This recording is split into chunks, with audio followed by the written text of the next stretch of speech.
La semana pasada, como recordarán, comenzamos a revisar el llamado centro de masa y en general se concluyó que el centro de masa sería un punto representativo para una distribución o un conjunto de partículas o de masa, cada una con su respectivo valor de masa y posiciones respecto a un origen común, a un punto de referencia. Bien, este conjunto de partículas se conoce como distribución discreta de masa, el cual simplemente se caracteriza porque las partículas que forman este conjunto se pueden identificar cada una de ellas de manera única. Podemos decir quién es la primera, dónde está la segunda, la tercera y así sucesivamente. Bueno, el primer ejercicio que realizamos consistió en este que se muestra en la pantalla, donde tenemos 3 personas, las cuales están sentadas a lo largo de una balsa y pues utilizando la ecuación que se mencionó anteriormente, pues podemos colocar o ubicar, mejor dicho, el centro de masa de este conjunto de 3 personas. También algo que se mencionó fue que el centro de masa es un punto que tiende a ubicarse en la región en la que hay mayor cantidad de materia. La cantidad de masa es mayor. Así que eso es un detalle importante a tomar en cuenta a la hora de corroborar de alguna manera si nuestro resultado es congruente o no. Bueno, vamos a continuar con los ejercicios, así que para ello vamos a concentrarnos en este problema que se muestra en la pantalla. En este problema se nos relata lo siguiente. La distancia entre un átomo de carbono, aquí representado por este círculo en color azul, y un átomo de oxígeno, representado por este otro círculo en color rojo, en una molécula de monóxido de carbono es de 1.13 por 10 a la menos 10 metros. Así que la distancia que separa a estos dos átomos es la que se muestra aquí en la pantalla. Bueno, con esta información de las masas que se mencionan, como 12 unidades de masa atómica y 16 unidades de masa atómica respectivamente, debemos de responder la pregunta, ¿qué tan lejos del átomo de carbono está el centro de masa de la molécula?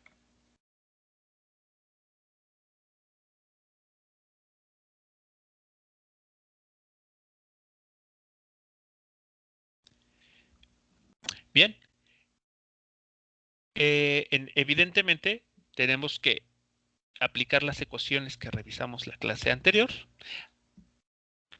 para un sistema de dos partículas. Aquí las únicas dos partículas que tenemos son el átomo de carbono y el átomo de oxígeno.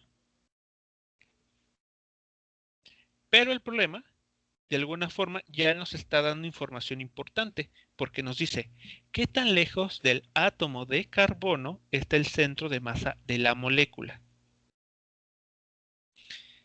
Así que eso sugiere que debemos de considerar como punto de referencia a la posición en la cual se encuentra el átomo de carbono.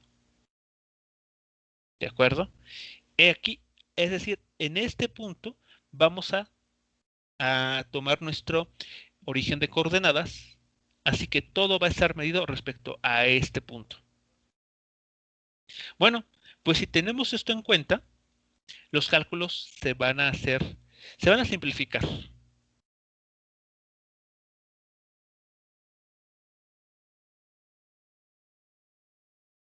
Así que recuerden, en ese tipo de problemas siempre es muy importante indicar respecto a qué punto vamos a determinar el centro de masa.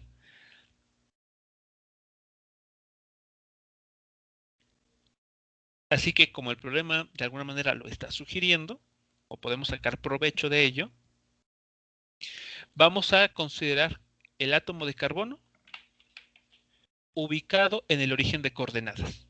Así que, dicho esto,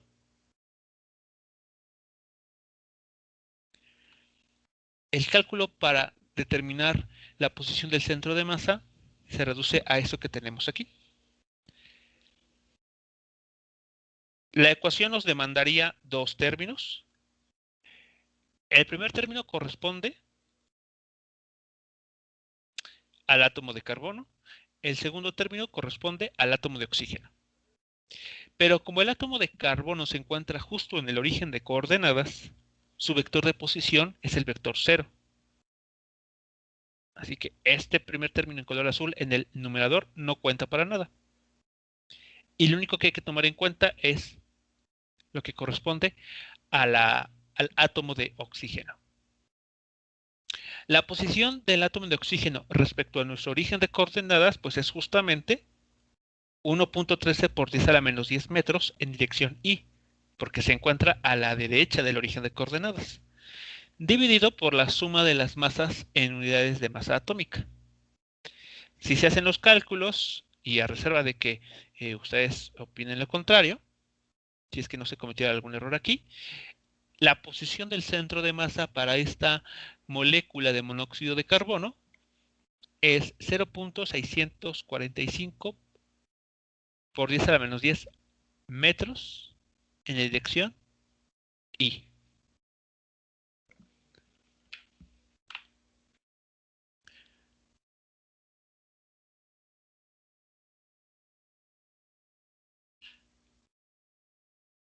¿Hasta aquí alguna pregunta o comentario sobre el desarrollo de este segundo ejercicio?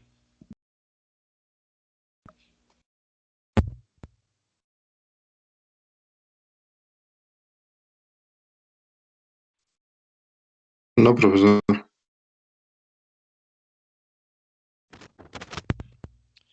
No, profe. Muy bien. Bueno, eh, a ver, vamos a evaluar lo siguiente. Mm,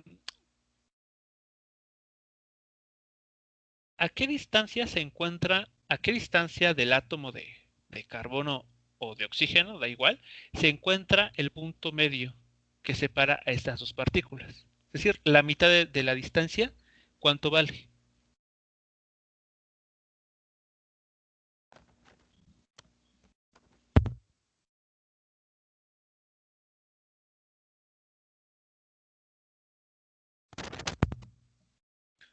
La mitad de la distancia que separa a estos dos átomos, ¿cuánto vale? Utilizando los datos que tenemos en la pantalla.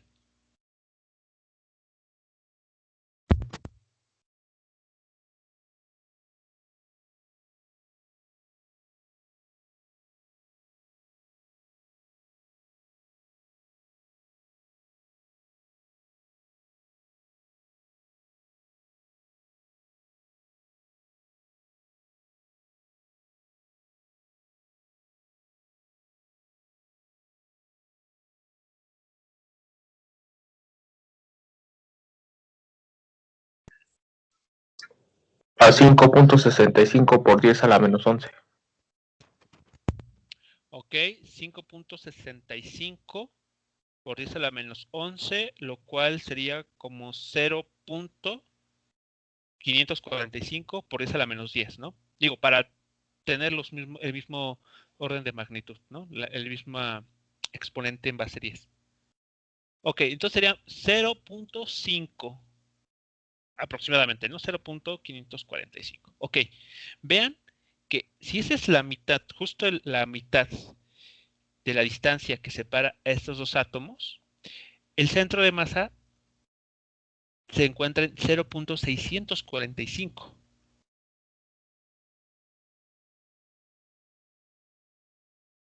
¿Eso es congruente? O sea, este resultado que se está mostrando aquí, ¿sí era congruente con la información que tenemos sobre la molécula?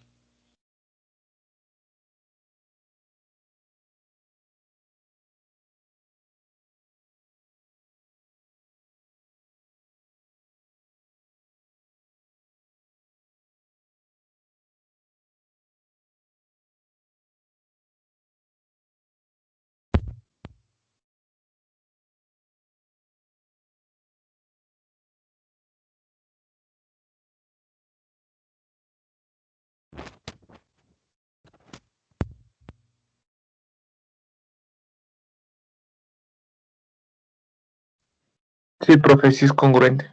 ¿Por qué? Porque pensamos que sí es congruente.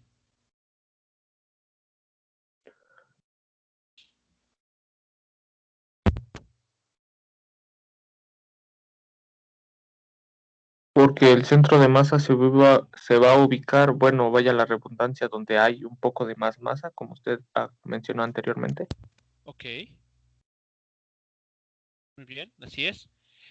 Si nos fijamos en la mitad de la distancia, pues bueno, vamos a dejar de un lado la potencia por 10 a la menos 10 y encontramos que es 0.565. Y el centro de masa se ubica en 0.645. Es decir, se ubica ligeramente por delante, hacia la derecha, del punto medio, ¿no? De la distancia, de la mitad de la distancia. Y eso es claramente porque el átomo de eh, oxígeno tiene mayor cantidad de masa o de materia que el átomo de carbono. Una diferencia de aproximadamente 4 unidades de masa atómica. Así que, pues, esa pequeña diferencia es lo que hace que este centro de masa no se ubique justo a la mitad entre ellos, sino se ubique un poquito más cerca del átomo de oxígeno.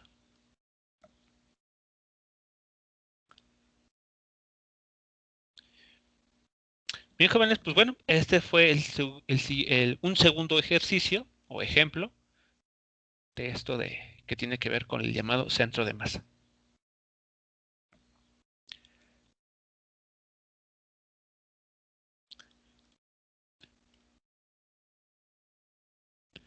Bueno, ese fue el vector, pero el problema nos decía, ¿qué tan lejos del átomo de carbono?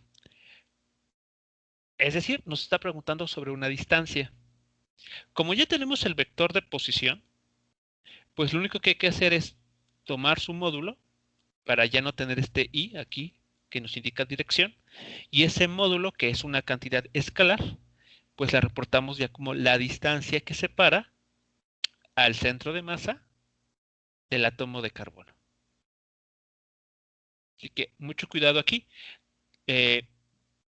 Hay que, diríamos, entender bien lo que nos están pidiendo en un problema, porque o nos dan, o la respuesta que hay que dar es un vector, una respuesta en forma vectorial, o bien puede que nos esté pidiendo una cantidad escalar.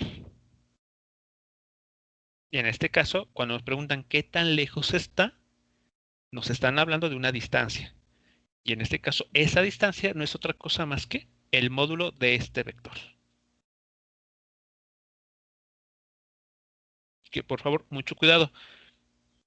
Esto es importante para que en la notación ustedes identifiquen perfectamente si lo que están diciendo o dando como respuesta es una cantidad vectorial o es simplemente una cantidad escalar.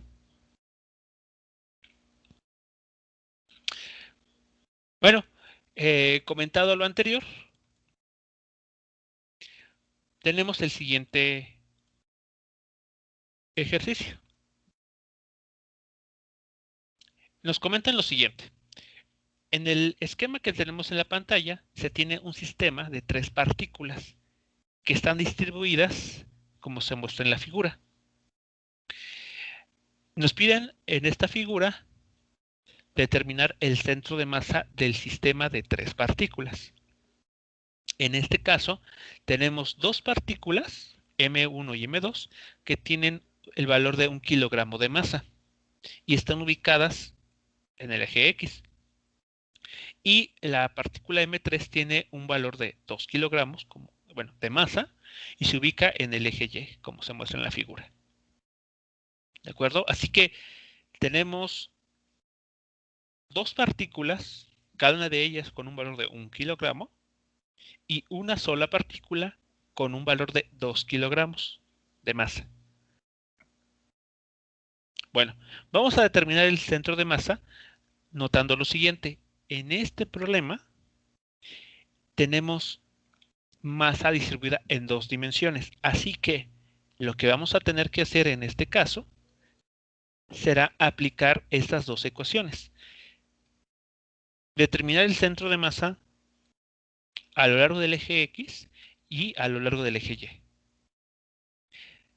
Así que en cada caso habrá que tomar en cuenta la posición de las partículas a lo largo de cada uno de los ejes, en el eje X o en el eje Y, según corresponda. Bien, pues vamos a hacerlo. Este sistema está compuesto por 3 partículas. ¿De acuerdo?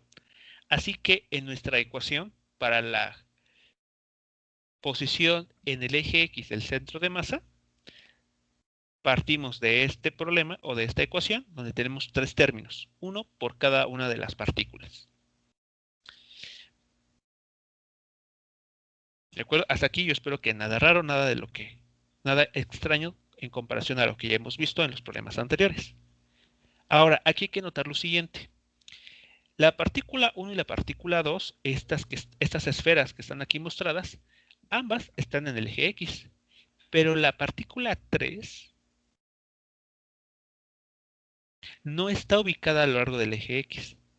De hecho, bueno, realmente su posición en el eje X es el origen. Está sobre el origen de coordenadas a lo largo de la línea que pasa por paralela al eje Y. Así que en este caso, la partícula 3, su coordenada en el eje X es 0.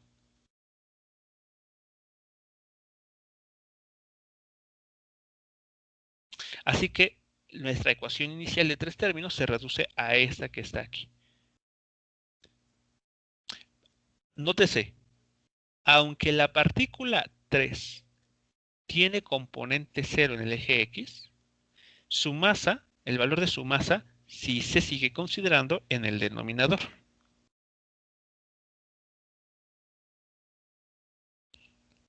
¿De acuerdo? Así que bueno. Si se hacen estos pasos, ¿a qué resultado se encuentra? ¿Qué resultado se llega en este caso? ¿Cuál es el valor de la posición del centro de masa en el eje X para este sistema de 3 partículas?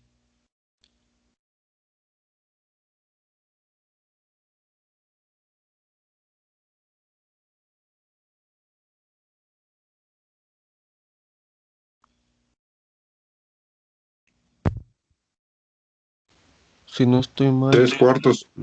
Ajá, .75. Ok, .75. ¿En qué unidades estaríamos reportando? Metros. Ok, metros, muy bien. Es correcto, .75 metros. Bueno, pues ya que tenemos la componente X del vector centro de masa, podemos determinar ahora la componente Y de ese vector. Así que partimos de una ecuación en la que tenemos 3 términos.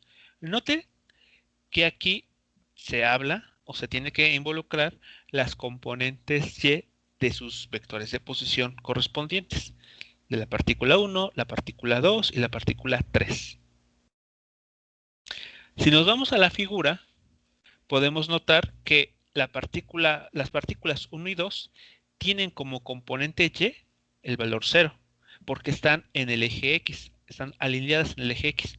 Así que estas dos partículas tienen su componente Y igual a 0.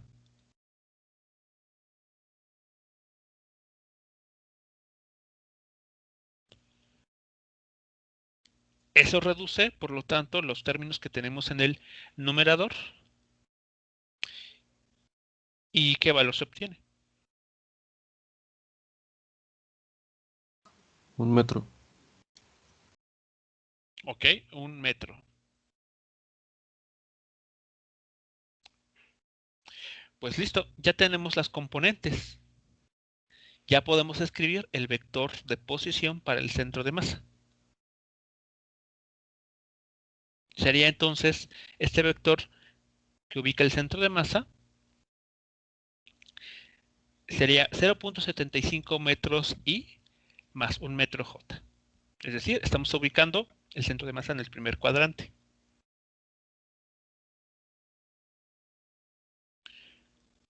Hasta aquí, preguntas, comentarios sobre el desarrollo de este problema.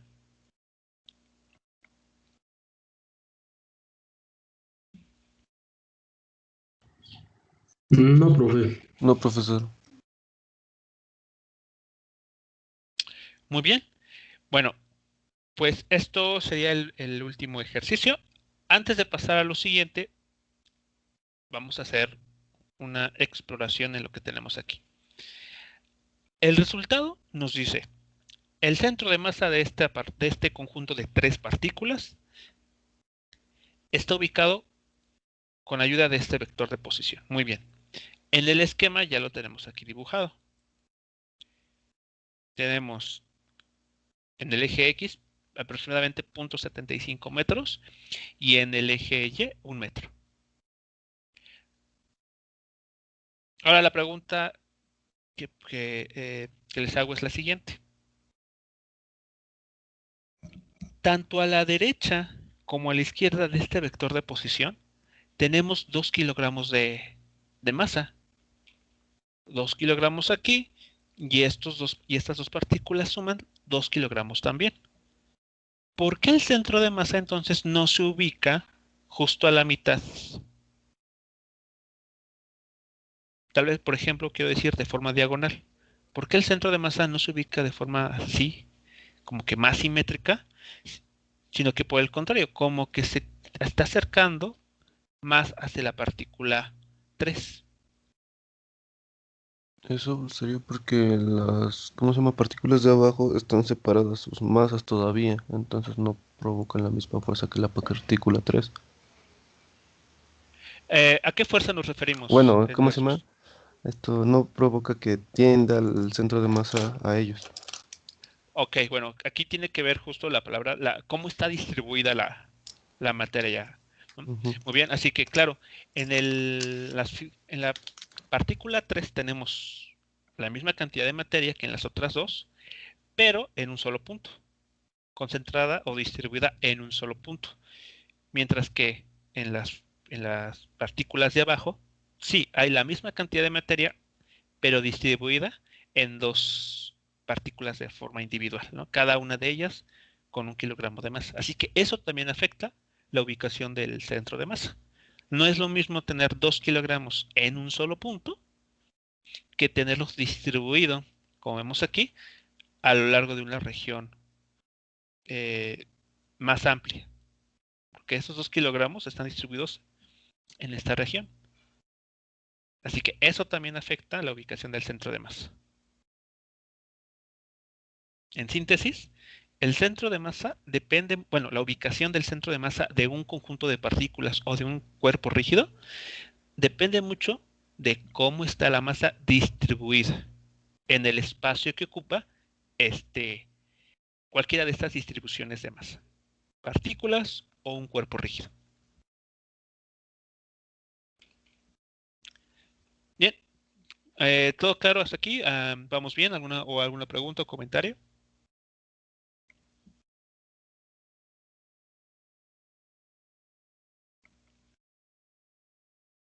Todo bien, profesor. No, profesor. Muy bien. Bueno, pues vamos entonces a pasar a tratar problemas un poco más reales. ¿A qué me refiero con esto? Bueno, eh, la clase anterior, cuando hablamos del centro de masa, se hizo mucho énfasis en el que pues íbamos a tratar ya problemas más cercanos a la realidad, ¿no? Los cuerpos rígidos. Por ejemplo, una llave, un bat de béisbol, un automóvil ya tomando en cuenta sus partes, o al menos el promedio de todas las partes que los conforman para hablar justamente del centro de masa. Bueno, ¿qué pasa cuando pues las partículas que se trabajan ya no las podemos distinguir unas de otras? Es decir, ¿qué pasa cuando hablamos de un cuerpo rígido?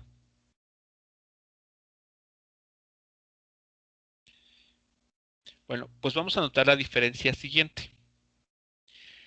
Cuando hablamos de un objeto con una forma definida, ya sea que la forma sea simétrica o que no lo sea, podemos considerar que es, para empezar, para irnos acercando a la definición del centro de masa para este tipo de problemas, podemos comenzar pensando que estas partículas que forman el objeto extenso, el sólido rígido, son pequeñas partículas. ¿De acuerdo? Todas ellas pequeñas partículas que puestas unas junto a las otras forman el cuerpo rígido, por ejemplo, una mesa, un libro, una escoba, una pluma, lo que ustedes usen. El problema es que, aunque podemos asumir que eso sucede, ¿cuántas partículas estarían formando a estos objetos? Y no solamente eso, hablando del número de partículas, sino, ¿podremos ser capaces de distinguir las unas de otras?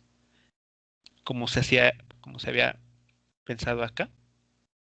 Aquí está la partícula 1, ahí está la partícula 2, la partícula 3, la partícula 500, y a su vez cada una ubicada perfectamente con un vector de posición. ¿Eso se podrá en este caso? Y evidentemente eso sería imposible.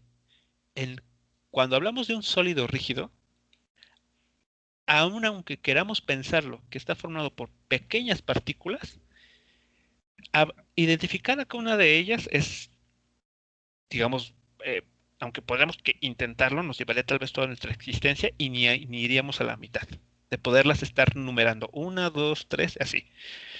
Tanto por el número de partículas como por el tamaño de cada una de ellas. Así que, ¿cómo resolvemos ese problema?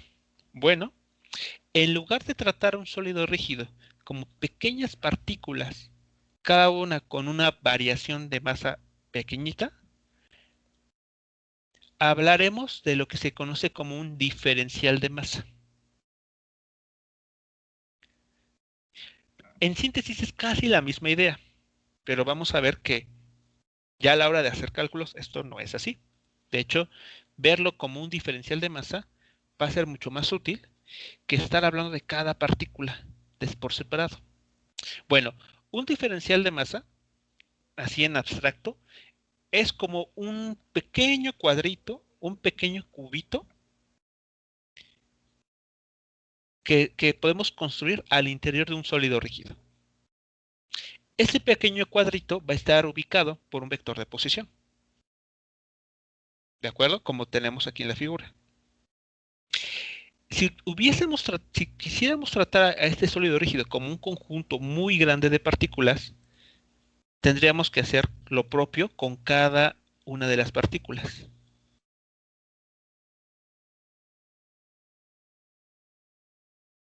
Y seguramente, por ejemplo, si retomamos su curso de química, en ese curso les habrán, bueno, si hablamos del número de Avogadro, seguramente ese término pues no les es ajeno. De hecho, el número de Avogadro se utiliza para pues hablar de conjuntos de partículas, bueno, un conjunto de muchas partículas, ¿no? Por ejemplo, los gases, ¿no? Que están formados por una cantidad enorme de partículas. Así que, imagínense, si quisiéramos pensar a nuestro sólido rígido, una mesa, una escoba, una pluma, como partículas individuales, ¿cuántos vectores de posición tendríamos que estar ahí considerando para hacer esta suma?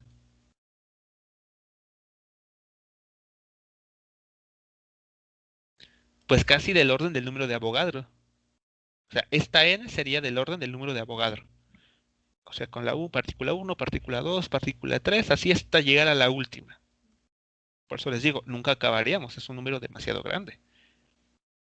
Bueno, entonces, ¿qué pasa si construimos, en lugar de esto, un diferencial de masa? Bueno, este pequeño cubito, pues este pequeño cubito tiene la ventaja, vamos a decirlo así, de que se puede mover en todo el espacio o el área que ocupa nuestro sólido rígido. Así que en lugar de considerar una infinidad, basta con que construyamos uno. Uno nada más. Tomemos un diferencial, este pequeño cubito. que representa una parte infinitesimalmente pequeña de todo el sólido rígido. ¿De acuerdo? Entonces, bueno, ¿cómo y de qué nos ayuda el hecho de que este cubito se pueda mover en todo el espacio? Bueno, pues que si recordamos el cálculo vector integral, lo que resulta es que al tomar las contribuciones de este pequeño cubo en todo el espacio, eso equivale a integrar en toda la región que ocupa nuestro sólido rígido. Si estamos hablando de un sólido que tiene volumen, entonces esta integral se tiene que hacer una por cada eje, X, Y y Z. Si hablamos de un sólido rígido que ocupa solamente una superficie, por ejemplo, su grosor es es mucho menor comparado con la superficie que ocupa, entonces bastará con ocupar solamente dos de estos. Por ejemplo, una hoja de papel. Una hoja de papel solamente tiene dos dimensiones en la práctica. Su grosor es tan pequeño que lo podemos despreciar, pero no así la superficie, ¿no? El área de la hoja. Así que tendremos que ocupar estos dos términos. O si hablamos de un objeto que es muy largo en comparación a su grosor, entonces hablaremos, por ejemplo, solamente de esta integral a lo largo del eje X. Pero la idea en cualquiera de esos tres casos es esta. Al elegir un diferencial de masa, bastará con hacerlo recorrer todo el sólido o cuerpo rígido, es decir, bastará con hacer esta integral y podremos conocer el centro de masa de ese sólido rígido. Y solamente lo que tuvimos que hacer es tomar un pequeño cubito, una pequeña parte de él, e integrar. Mover, eso equivaldría a decir a recorrer toda la región que ocupa dicho cuerpo rígido. Y no haber elegido una cantidad infinitamente grande de partículas. Mejor, en lugar de escoger una cantidad infinita de partículas, escogemos una infinitésima parte del todo, y con este pequeño todo lo recorremos por toda la región. Es decir, integramos. Y obtenemos la misma información que si hubiéramos elegido este camino un poco más largo y complicado y con muchas dificultades. Sí queda claro entonces lo que ¿cuál es el método que se emplea para determinar el centro de masa, pero para objetos ya con una forma, es decir, cuerpos rígidos?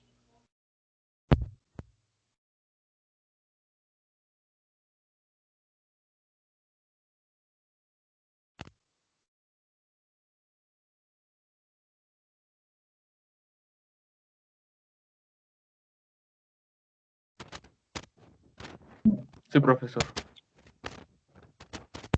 Ok, bueno, pues noten la diferencia, bueno, en las ecuaciones, ¿no? Cuando hablemos de un sistema discreto, esto es, cuando el conjunto de partículas es finito, puede ser grande, es decir, 500, 600 partículas, pero finito, es decir, tenemos un inicio y tenemos un fin, y podemos etiquetar a cada una de esas partículas de manera única. Tú eres la partícula 1, la partícula 2, la partícula 3, así hasta la última. Entonces, cuando ese conjunto discreto de partículas, el centro de masa se determina de esta manera. Hacemos una suma, como se muestra aquí, como las que hicimos ya en los ejercicios anteriores. Esta suma ponderada, como les mencionaba, ¿no?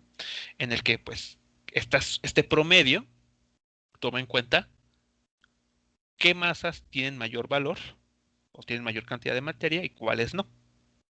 Ahora,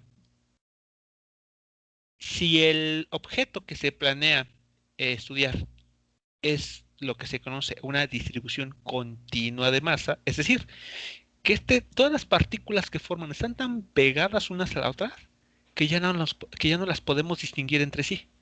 Ya no es fácil distinguir quién es la partícula 1, la partícula 2, y es más, el número de partículas aumenta enormemente. Entonces, cuando se tiene este tipo de situación, la receta para determinar el centro de masa emplea estas integrales. Así que tenemos una suma discreta y lo que podemos llamar una suma continua. En este caso, bueno, integrales sería el nombre así como lo conocemos. Bueno, pues lo que en lo que nos vamos a concentrar a partir de este momento es en este tipo de problemas, cuando las distribuciones de masa son continuas. Bueno, ¿qué pasa con este tipo de distribuciones continuas? Pues las podemos separar en tres grandes grupos. La primera se conoce como distribución lineal de masa. ¿Qué significa esto? Bueno, que la masa de este objeto está distribuida a lo largo de solo una dimensión. En el ejemplo este que les mencionaba, de imaginar una barra lo suficientemente larga como para despreciar su grosor. Piensen, no sé, tal vez en un alambre, ¿no? Lo suficientemente largo como para que esa longitud que tenga supere por mucho el grosor de ese alambre. Así que en esta situación tenemos un ejemplo de una distribución lineal de masa. Toda la masa de ese objeto está distribuida a lo largo de una sola dimensión.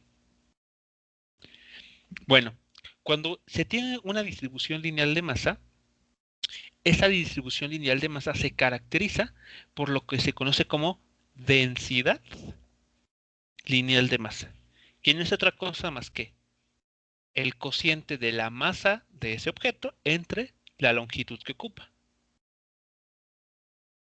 Por ejemplo, si hablamos de un alambre que les gusta que tenga una masa de 50 gramos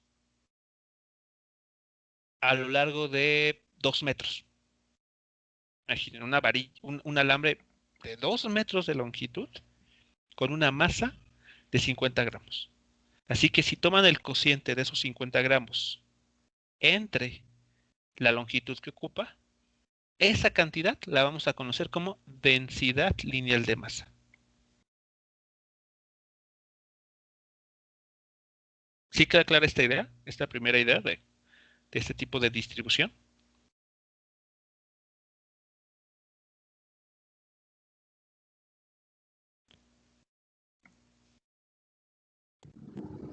Sí, profe. Muy bien, bueno.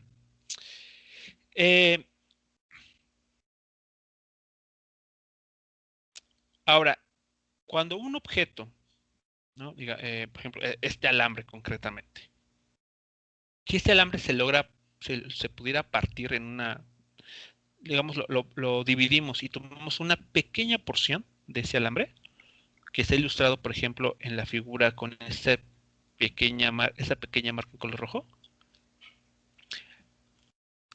Si consideramos el valor de la masa de este pequeño trocito y su longitud, y calculamos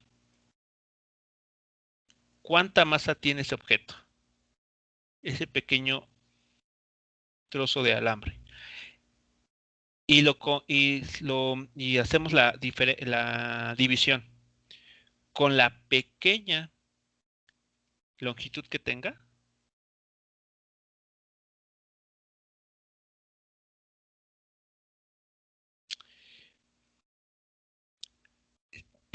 puede resultar que ese cociente sea exactamente igual a la densidad lineal de masa calculada anteriormente. ¿Qué quiero decir con esto? A ver, por ejemplo, ustedes en química emplean para describir las sustancias, por ejemplo, la densidad. Así, la que medimos en kilogramos sobre metro. Y seguramente, por ejemplo, o no, en cursos de químicas anteriores, les hablaba, ¿no? Sobre la densidad del agua, la densidad del aceite, la densidad de alguna sustancia o de algún objeto. Pero, ¿qué quiere decir la densidad? Es justamente esto que estamos aquí hablando. La cantidad de materia distribuida en unidad de volumen. Bueno, esa densidad la que caracteriza a una sustancia da igual si hablamos de la densidad de agua, por ejemplo, contenida en una botella enorme de 3 litros, a si hablamos de si esa misma sustancia, pero contenida en un vaso.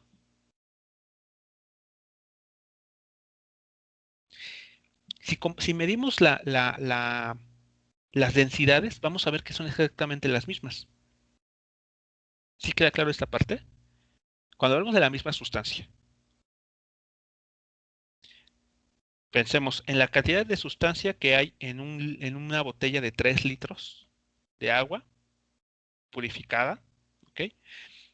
Y la comparamos con la cantidad de esta misma sustancia, pero en un vaso de esos de casa. La densidad va a ser la misma porque la sustancia es exactamente la misma en ambos contenedores, aun y cuando el volumen es distinto.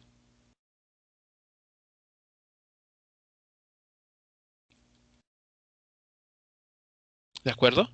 Así que esto es justamente lo que se está representando aquí. Si tenemos una cantidad de materia M distribuida a lo largo de una cierta longitud L.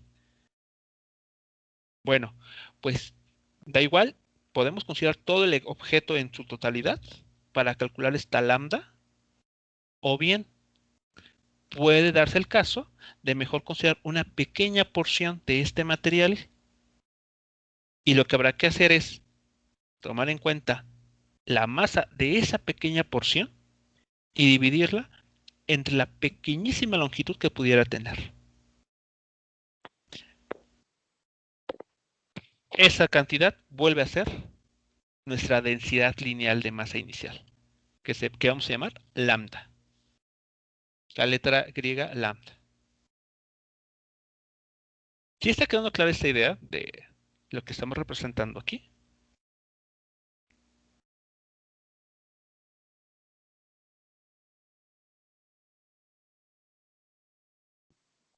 Sí, profe. Bien, bueno, pues eso sucede entonces para el caso de una distribución lineal de masa. La siguiente categoría es la distribución superficial de masa. Es decir, cómo está distribuida la materia de un objeto en una superficie. Por ejemplo, lo que les mencionaba, una hoja de papel o incluso una tapa de cartón. Pensemos en una placa de cartón. Una placa de cartón, si comparamos su grosor respecto a la superficie que ocupa, pues su grosor puede ser muy, muy pequeño.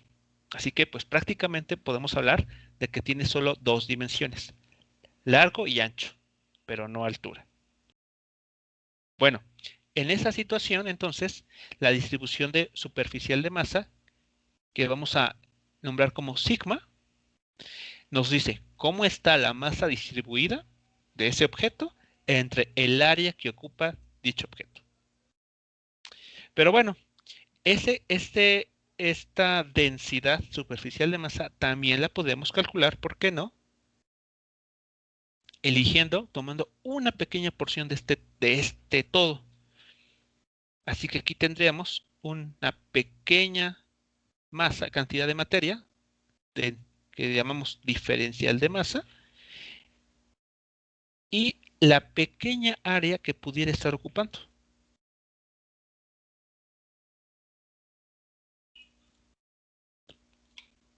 Así que en este caso, esta densidad superficial de masa también se podría calcular, ¿por qué no?, con esta pequeña porción.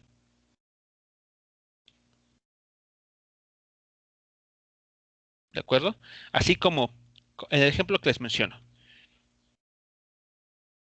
Si yo tengo un contenedor, por ejemplo, un tinaco Vamos a ser más claros.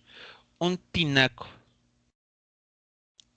lleno de una cierta cantidad de alguna sustancia, por ejemplo, agua, la densidad de esta sustancia va a ser la misma que si yo la calculo tomando un vaso. Tomo con un vaso, tomo una pequeña porción de este líquido y mido su densidad. La densidad que yo calcule ocupando todo el volumen que ocupa en el tinaco va a ser la misma densidad que si yo empleara pues simplemente una pequeña porción de este, porque estamos hablando de la misma sustancia. Lo mismo está sucediendo aquí. Este sigma, esta densidad superficial de masa, da igual si la calculo utilizando los parámetros de todo mi sólido rígido o si elijo una pequeña porción de él.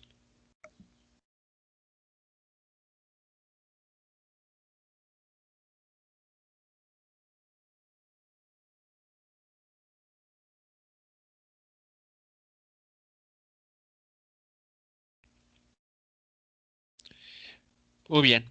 Y la última distribución es justamente la que conocemos de toda la vida, la distribución volumétrica de masa. Esta que me dice, pues, cómo está la masa distribuida en un cierto volumen. Y esta creo que es la que más se suele ocupar, por ejemplo, cuando se habla de química, para hablar de las sustancias a través de su densidad.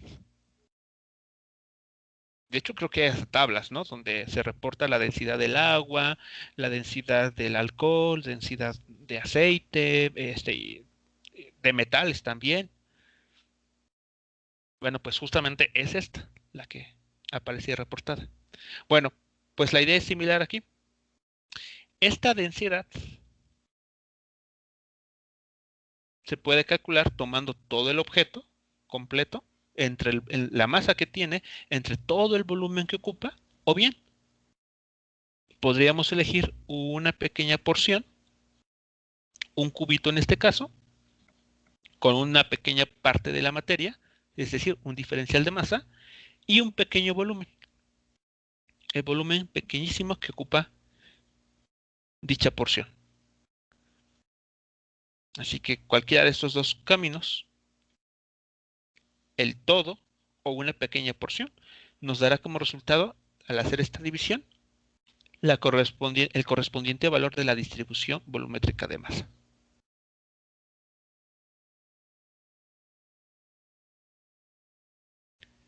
¿Preguntas, comentarios hasta aquí?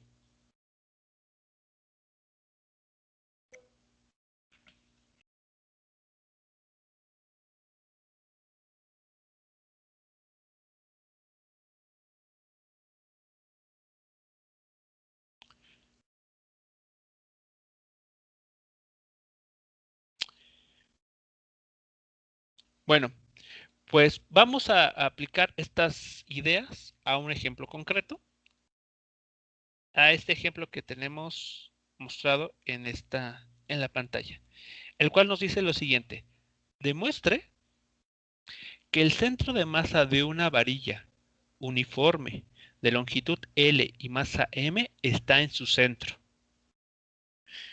Creo que este resultado lo hemos ocupado en la vida diaria sin ningún problema. Si tenemos una varilla, por ejemplo el palo de una escoba, sabemos que, no sé si a veces hasta por simple experimentación, podemos ubicar el centro de masa de ese palo de escoba, sin el cepillo, claro, justo a la mitad. O por ejemplo, si tomamos un cuadro y lo queremos colgar, sabemos que debemos de ubicar el clavo y ese cuadro de tal manera que quede lo más pegado a la mitad, bueno, alineado con la mitad con la mitad de lo largo del cuadro. Vemos en este punto. Si este hilo y el clavo se alinearan de tal manera que esto no fuese así, pues el resultado es que ese cuadro queda todo chueco. Así que, pues en la vida cotidiana, como que sabemos a prueba y error tal vez, que si queremos que esto suceda, que se alinee perfectamente de forma horizontal, tiene que pasar justo a la mitad. Esa línea imaginaria donde se encuentra el clavo. Bueno, pues ahora vamos a demostrar, mediante cálculos, que eso es cierto. Que hablando de una varilla uniforme de longitud L y masa M, su centro de masa se encuentra exactamente a la mitad. Bueno, en la figura que tenemos en la pantalla, del lado izquierdo, está la barra o varilla descansando a lo largo del eje X. ¿De acuerdo? Aquí estamos diciendo que tiene una masa M y una longitud L mayúscula. Bueno, pues como les había comentado, este objeto tiene asociada una densidad lineal de masa, esta lambda. Pero esa lambda también se puede calcular. En lugar de escoger todo el objeto, mejor una pequeña porción. Esta pequeña porción. Esta pequeña porción que tiene como masa una masa infinitesimalmente pequeña y una longitud infinitesimalmente también muy pequeña.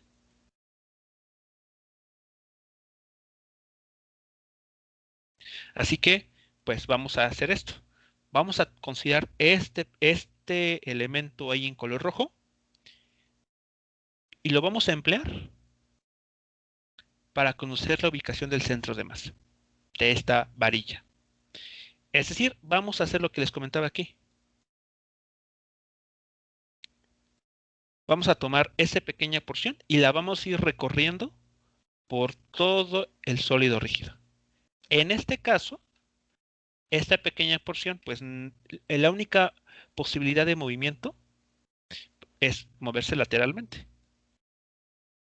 Irse más hacia el centro, perdón, más hacia la parte, el extremo izquierdo de la vara, o bien irse hasta el extremo derecho. Pero solamente puede hacer eso, ¿no? Moverse hacia la izquierda o hacia la derecha. Bueno, pues vamos a poner esto en marcha. Algo muy importante a tomar en cuenta. El problema nos dice explícitamente que la varilla es uniforme. ¿Qué quiere decir que la varilla sea uniforme? Bueno, que la densidad lineal de masa es constante. Es decir, no depende de la posición. A ver, esto en palabras simples, ¿qué quiere decir? O cómo lo podemos visualizar. Un ejemplo en el que la densidad lineal de masa no es constante es lo que les había mencionado ya anteriormente con el bat de béisbol.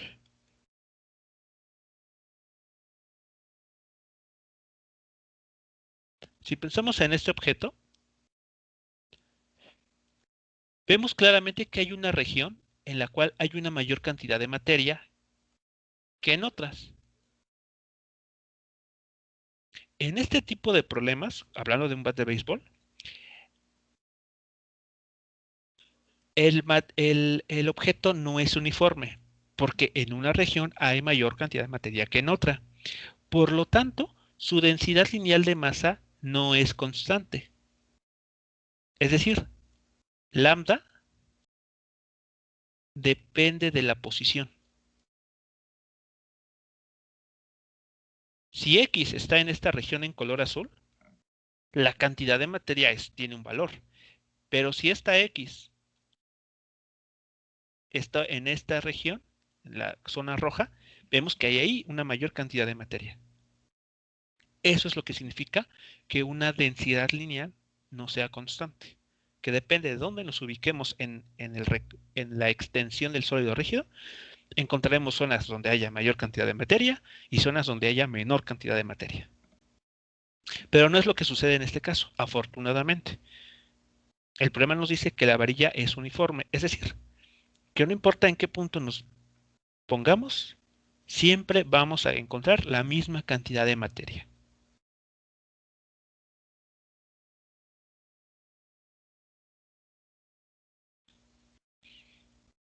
¿Preguntas? ¿Hasta aquí todo queda claro?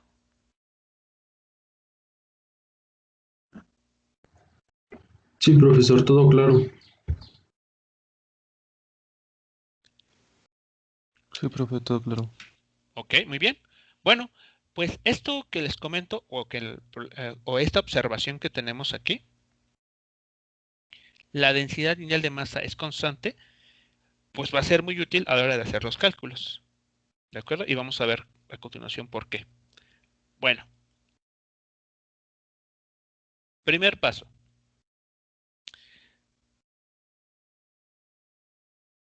Sabemos que la densidad lineal de masa se puede calcular de estas dos maneras, tomando el objeto como un todo o eligiendo una pequeña sección.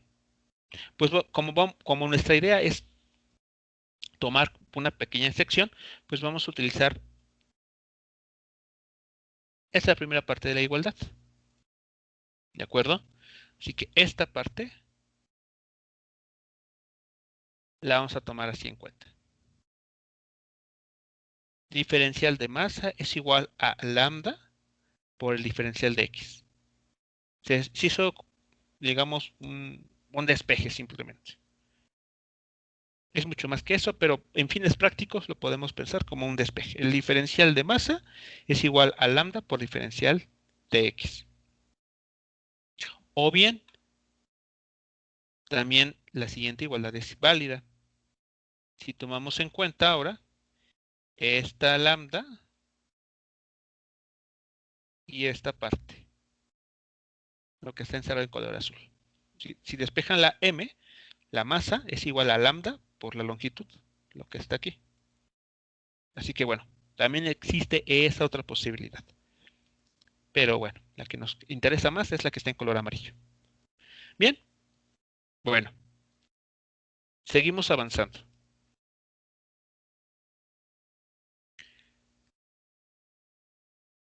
Como dijimos que la varilla es delgada, el grosor que tenga esta varilla no la vamos a tomar en cuenta. Es decir, no nos interesa lo que suceda en el eje vertical. Todo lo que tenemos que calcular ocurre en el eje X. Así que tenemos que evaluar esta cantidad que aquí aparece.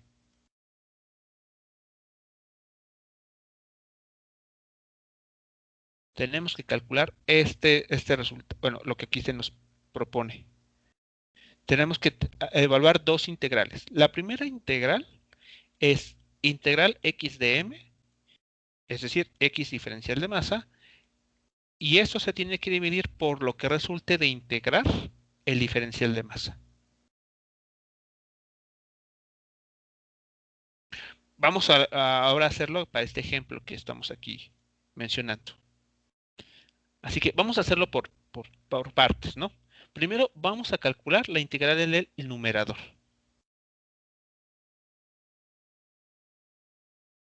A ver, chequemos lo que tenemos aquí.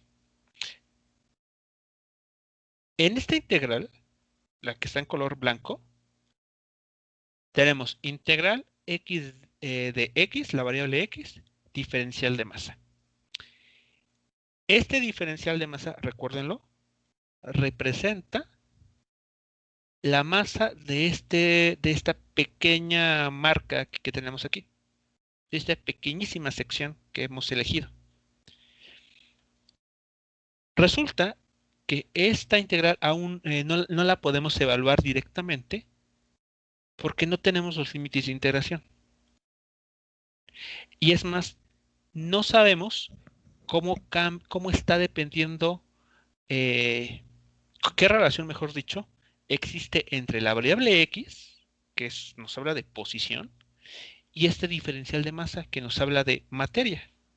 Vean que dimensionalmente son cosas diferentes. X, que es una posición, que se mide, tiene unidades de dimensiones de longitud, y este diferencial de masa, que aunque sea una masa muy pequeña la que esté representando, tiene dimensiones de masa. Así que, ¿cómo poder hacer esta integral utilizando cantidades que no tienen las mismas dimensiones? Bueno, pues la respuesta está justamente en este diferencial. Vean lo que se hizo aquí. Logramos expresar el diferencial de masa en términos de la variable x, o al menos de su diferencial. Así que esta parte, esta ecuación, la podemos reemplazar en este término, en el diferencial de masa. Aquí está, en el mismo color. Y esta variable x, si ya, como es un parámetro que nos habla de posiciones, en ella ya podemos establecer límites de integración. ¿Cuáles son estos límites que vamos a trabajar? Bueno, echemos un vistazo aquí. ¿Cuál es el menor valor que puede adoptar esta marca en color rojo? Pues ese menor valor lo va a adoptar cuando se encuentre en esta región. A ver, con otro color. Aquí. Vean, si este marca en color rojo se hubiese construido aquí, el menor valor que puede tomar es 0.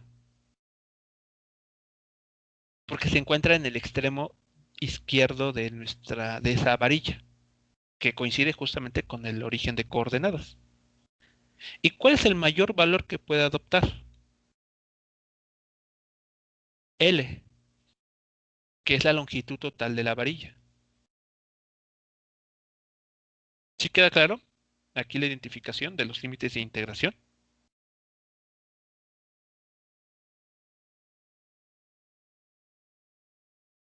Sí, profe. Muy bien. Pues teniendo eso en cuenta, vean, ya tenemos toda la información necesaria. Los límites de integración y tenemos lo que vamos a integrar. Aquí, lambda, la densidad lineal de masa se dijo que era constante. Aquí está. ¿Y por qué es constante? Porque la varilla es uniforme. Toda la materia que forma la varilla está homogéneamente distribuida en toda la longitud que ocupa. No se comporta como un bat de béisbol.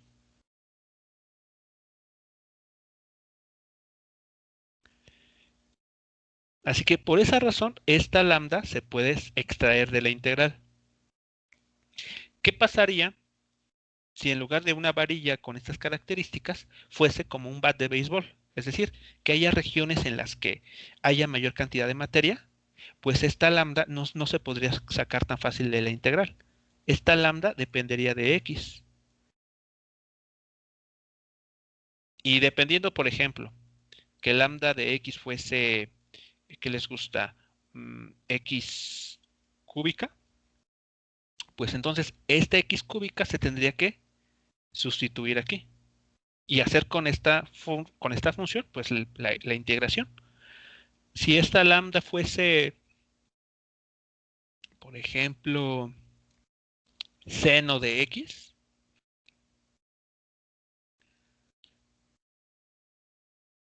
es decir, que la masa de un cierto objeto esté distribuida según una función seno, entonces esta función se sustituiría aquí y con esta función pues se hace la integral. Y así, según sea cada caso, ¿de acuerdo? Así que cuando la densidad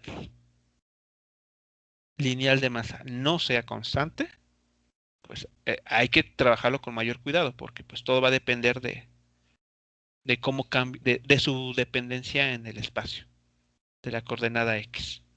Pero bueno, en este problema que estamos aquí resolviendo, afortunadamente no es el caso.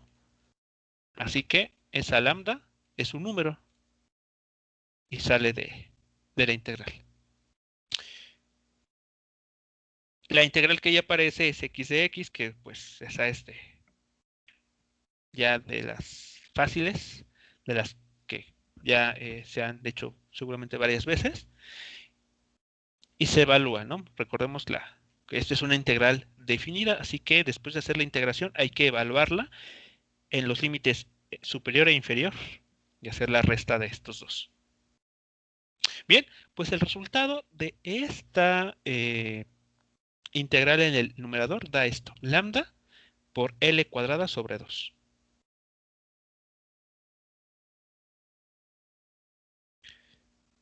Antes de continuar, ¿alguna pregunta o comentario sobre esta línea de cálculo?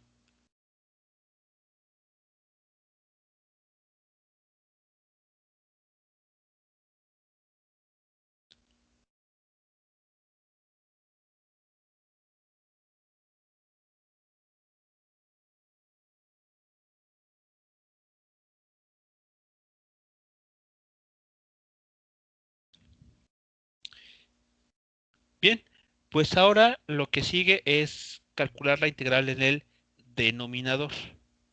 Vean que la única diferencia que hay es la existencia de la x, o en este caso, la omisión. Así que pues en principio pues sería más fácil de hacer. Pero bueno, vamos a hacerlo. La integral en el denominador, vean, solamente requiere el diferencial de masa. Y el diferencial de masa pues es igual a lambda por diferencial de x. Lo que tenemos acá. Aquí está. Así que queda así. Nuevamente, este diferencial de x nos habla de esta pequeña sección que marcamos aquí en color rojo. Así que el menor valor al que puede adquirir este diferencial de x es justo en el extremo izquierdo de la barra. Es decir, x igual a 0. O el extremo derecho. Es decir, cuando x vale L mayúscula. Es decir, la longitud total de la varilla. Así que por esa razón, nuestros límites de integración vuelven a ser los mismos, de 0 a L. Esta lambda es constante, porque la masa en la varilla está homogéneamente distribuida. Así que se hace la integral y queda lambda por L.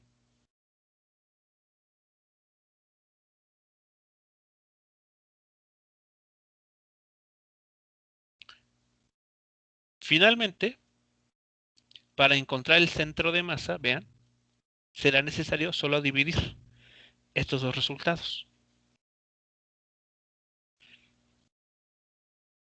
Si se hace la división, si se obtiene el cociente de estos resultados, se llega a esta conclusión. El centro de masa para una varilla homogéneamente distribuida se ubica justo en L sobre 2, es decir, a la mitad de su longitud total.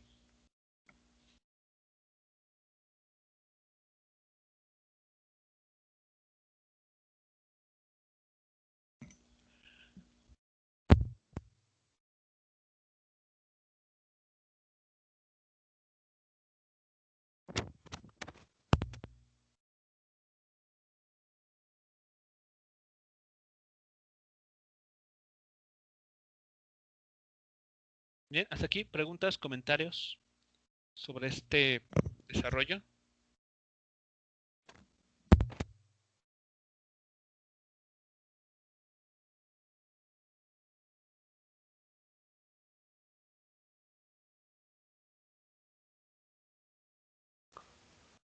No, profesor. No, profe. Muy bien, bueno, pues como pueden notar, aquí cuando se habla de una distribución continua de masa, la herramienta a utilizar pues es la integral.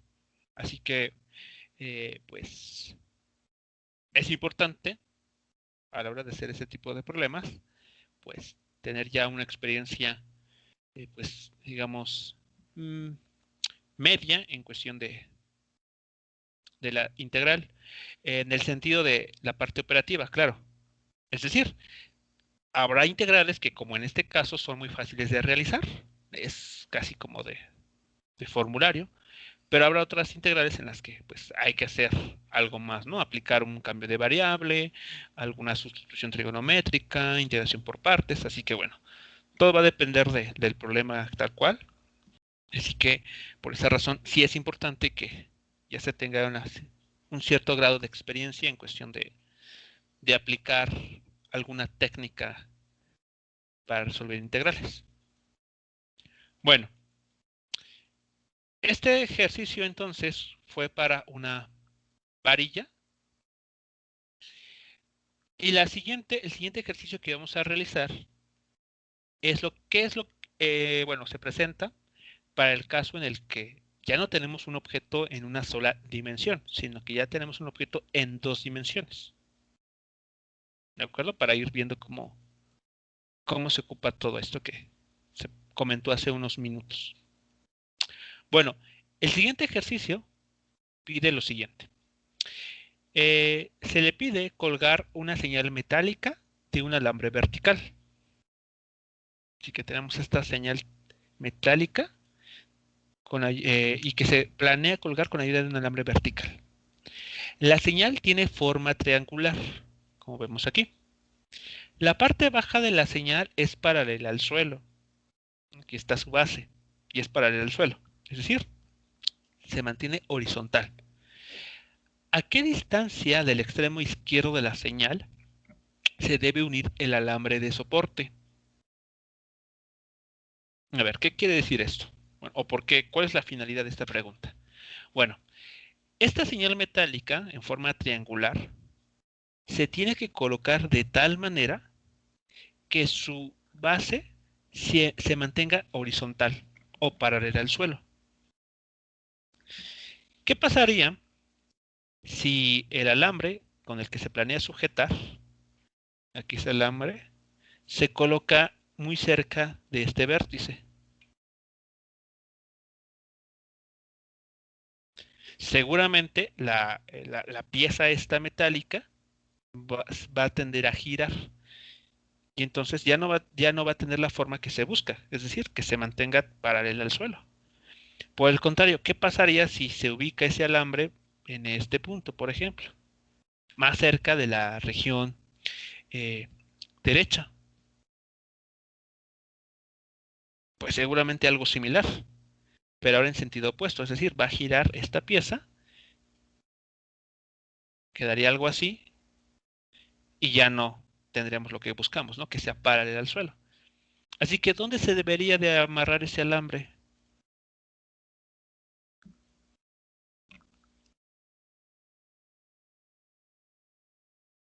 ¿A qué distancia a lo largo del eje X debería amarrarse ese alambre?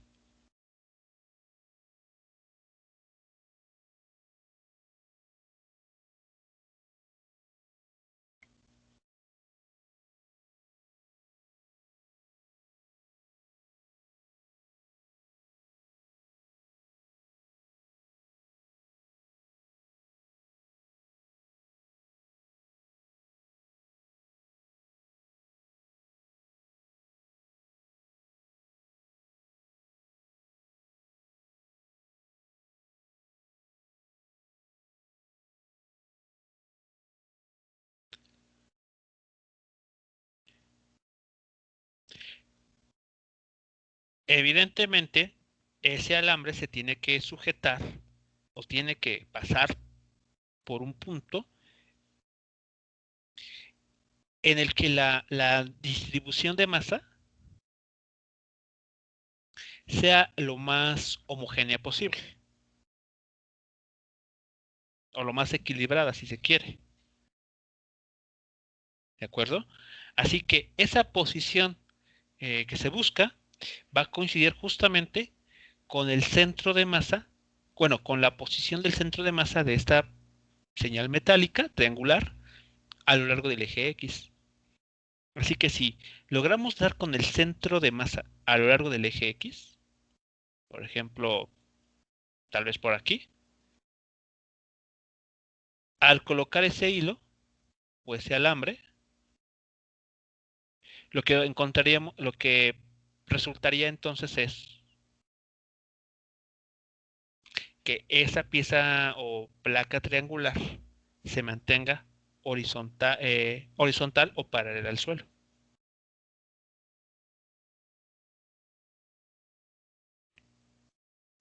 ¿De acuerdo? Así que en eso va a consistir lo que se va a realizar a continuación. En determinar la ubicación del centro de masa en el eje X. En el eje Y no importa. Realmente no va a importar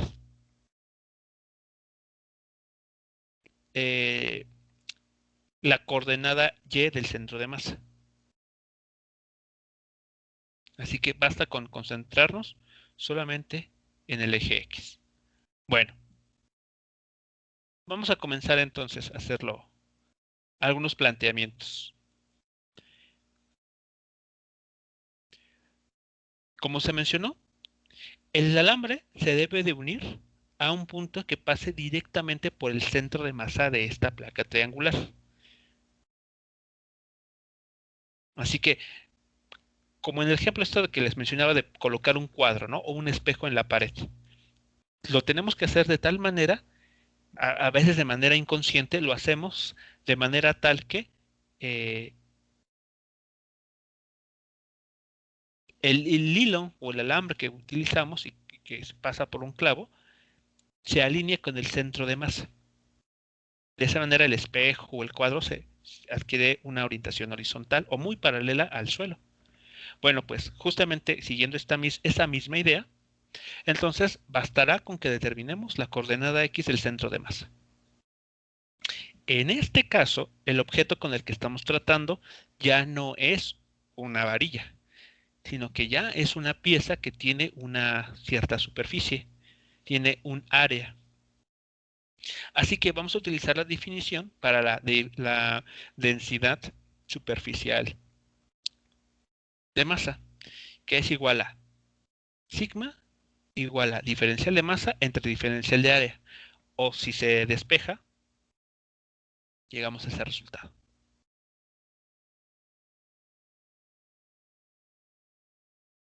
Así que estamos tratando de seguir los mismos pasos que en el ejemplo anterior.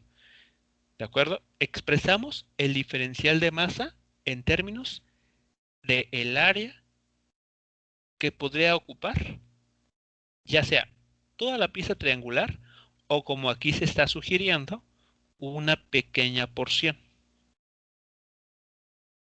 de la pieza. Pero una porción que ya tiene también un, un valor de área. Bueno, seguimos entonces. Como queremos determinar la posición del centro de masa solo en el eje X, pues tendremos que evaluar esta integral. ¿De acuerdo? Tanto en el numerador como en el denominador. Vamos a atacar primero la parte del numerador.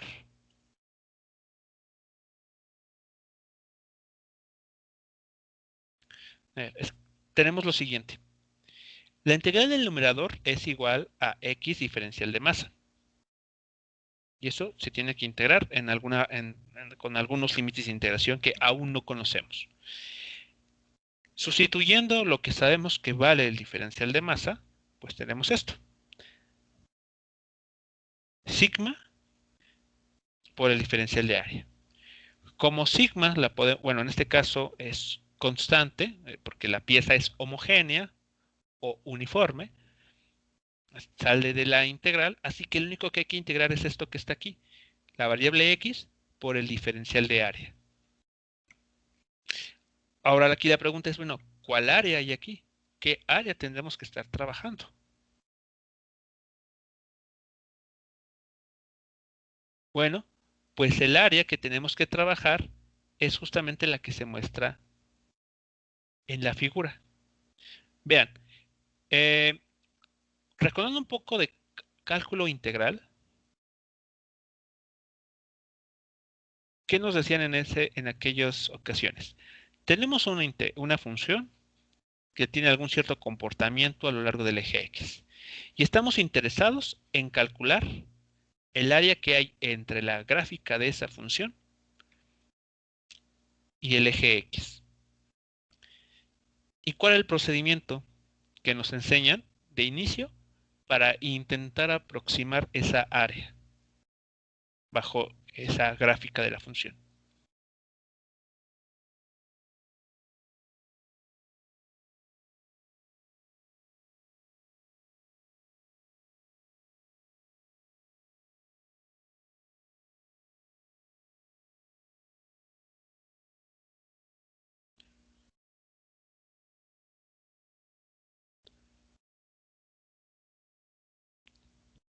Integrarla de forma indefinida.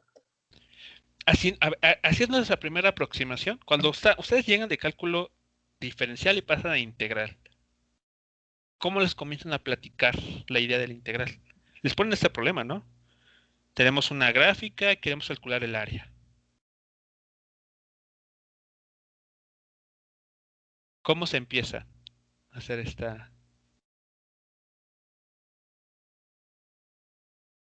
a querer estimar?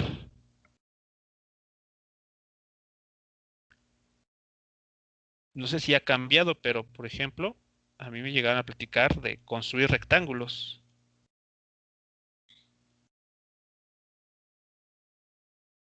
Nos hacían construir rectángulos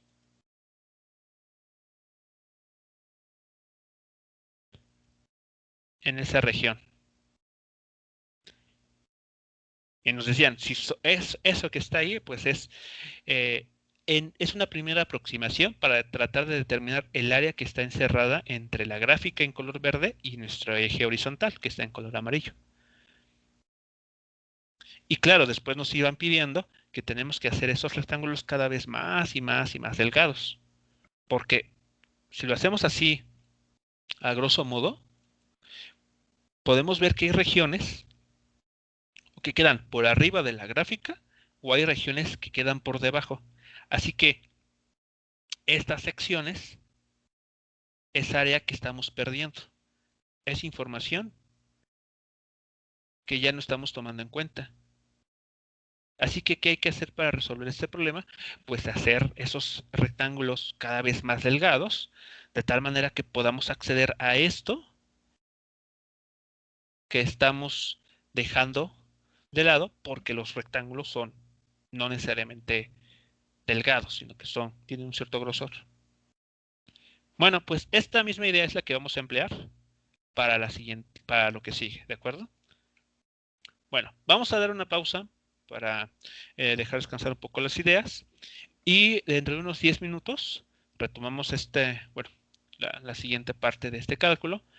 Así que bueno, realmente lo que sigue a continuación está sustentado o está basado en esto que pues, se suele aplicar para introducir la idea de integral.